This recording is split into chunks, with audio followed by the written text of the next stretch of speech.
அனைவருக்கும் இனிய வணக்கம். இன்றைக்கி நம்ம இந்த ஒரு வீடியோவில் எதை பற்றி பார்க்க போகிறோம் அப்படின்னு பார்த்தீங்கன்னா, டிஆர்பி மற்றும் பள்ளி கல்வித்துறையில் வந்திருக்க மிக மிக முக்கியமான தகவல்களை பற்றி இந்த ஒரு வீடியோவில் நம்ம பார்க்கலாம். ஸோ நீங்கள் நம்முடைய சேனலை முதல் முறையாக பார்க்குறீங்க அப்படின்னா மறக்காமல் சப்ஸ்கிரைப் அண்ட் பெல்லை கிளிக் பண்ணி வச்சுக்கோங்க. வாங்க வீடியோக்குள்ளே போகலாம். பள்ளி கல்வித்துறையில் டெட் ஆசிரியர்களுக்கு டெட் தேர்விலிருந்து விலக்கு அளிக்க வேண்டும் அப்படின்ற மாதிரி கோரிக்கைகள் போயிட்டுருக்குங்க. ஸோ நாடாளுமன்றத்தில் ஒரு மசோதா இருக்குது, நிறைவேற்றணும். அமைச்சர் கொடுத்த அந்த ஒரு முக்கியமான பதில் என்ன அப்படின்றது தான் இந்த ஒரு வீடியோ வாயிலாக நம்ம பார்க்குறோம். ஸோ நீங்கள் நம்முடைய சேனலை முதல் முறையாக பார்க்குறீங்க அப்படின்னா மறக்காமல் ஒரு சப்ஸ்கிரைப் அண்ட் பெல்லை கிளிக் பண்ணி வச்சுக்கோங்க. ஸோ வாங்க கைஸ் வீடியோக்குள்ளே போகலாம். டெட் தேர்வு கட்டாயமாக்கப்படுவதற்கு முன்பு பணியில் சேர்ந்த ஆசிரியர்களுக்கு விலக்கு அளிக்கும் வகையில் கல்வி உரிமை சட்டத்தின் 23வது பிரிவில் திருத்தம் செய்ய கொண்டுவர மத்திய அரசு உத்தேசித்துள்ளதா? கல்வி உரிமை சட்டம் 2011 ஆண்டு நடைமுறைப்படுத்தப்பட்ட பிறகு இடைநிலை மற்றும் பட்டதாரி ஆசிரியர்களுக்கு தகுதி தேர்வு அப்படின்றது கட்டாயமாக்கப்பட்டுள்ளது. ஸோ 2011ஆம் ஆண்டுக்கு முன்பு பணியில் சேர்ந்த ஆசிரியர்களுக்கு தகுதி தேர்வு கட்டாயம் இல்லை என்ற நிலைதான் இருந்தது. ஆனால் உச்சநீதிமன்றம் அளித்த தீர்ப்பின் மூலம் 2011க்கு முன்பு பணியில் சேர்ந்த ஆசிரியர்களும் 2028ஆம் ஆண்டு ஆகஸ்ட் மாதத்திற்கு முன் தகுதி தேர்வில் தேர்ச்சி பெற வேண்டிய கட்டாய சுச்சுவேஷனில் மாட்டிக்கிட்டாங்க. ஸோ இதை பார்த்திங்கன்னா கண்டிப்பாக அந்த ஆசிரியர்கள் பார்த்திங்கன்னா தகுதி தேர்வில் கட்டாயமாக தேர்ச்சி பெற வேண்டிய சுச்சுவேஷன் அப்படின்றது அவங்களுக்கு வந்துருச்சு.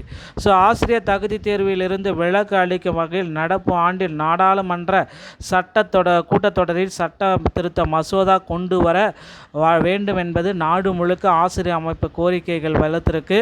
ஸோ இது எல்லாமே கோரிக்கைகள் வச்சுருக்காங்க. இந்த நிலையில் 2011ஆம் ஆண்டுக்கு முன் பணியில் சேர்ந்த ஆசிரியர்களுக்கு தகுதி தேர்விலிருந்து விலக்கு அளிக்க வேண்டும் என்பது குறித்து மத்திய கல்வித்துறை அமைச்சர் ஜெய்ஷோன் சௌத்ரி அவர்கள் எழுத்துப்பூர்வமாக பதிலையும் கொடுத்தாங்க.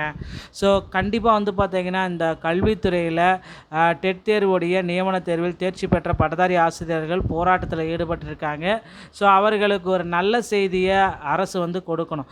கல்வித்துறைக்கு தான் அதிகமான நிதியை வாரி வழங்குகிற அது நமக்கு பெருமைதான். ஸோ அந்த வாரி வழங்கக்கூடிய அந்த நிதி 20% எதற்கு போகிறது அப்படின்னு கேட்குறாங்க. குறைந்தபட்சம் ஒரு ஆண்டிற்கு 4400 கோடி புதிய ஆசிரியர் நியமனத்திற்காக ஒதுக்கப்படுகிறது. ஓகேங்களா, பள்ளி கல்வித்துறையில். ஸோ இது மத்திய அரசாங்கத்துடைய ஷேர், மாநில அரசினுடைய ஷேர், இந்த 2 பங்களிப்பும் சேர்ந்து 65 இல்லைனா 45 அந்த விகிதத்தில் மாநில அரசும் மத்திய அரசும் பங்களிப்பு செய்து ஒரு ஆசிரியரை நியமிக்க முடிகிறது.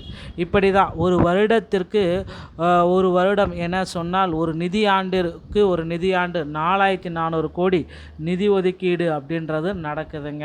ஸோ இப்படி தான் இந்த ஒவ்வொரு ஆசிரியர்களுக்கும் இந்த மாதிரி சேலரி ப்ரொவைட் பண்ணுறாங்க.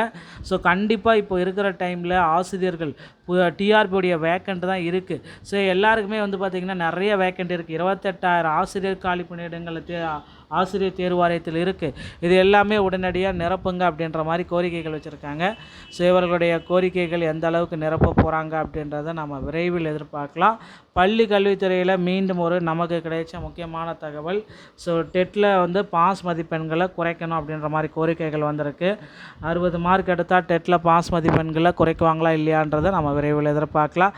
முதல்வர் விஜய் அவர்கள் அந்த உதவி பேராசிரியர் தேர்வை ரத்து செய்ய இருக்கிறதாக தகவல் வந்திருக்கு. பொறுத்து நம்ம பார்க்கலாம். டிஆர்பி மற்றும் பள்ளி கல்வித்துறையில் இந்த தகவல்கள் உங்களுக்கு பிடிச்சிருந்தால் நீங்கள் நம்முடைய சேனலோடு இணைந்திருங்கள். நன்றி, வணக்கம், தேங்க்யூ.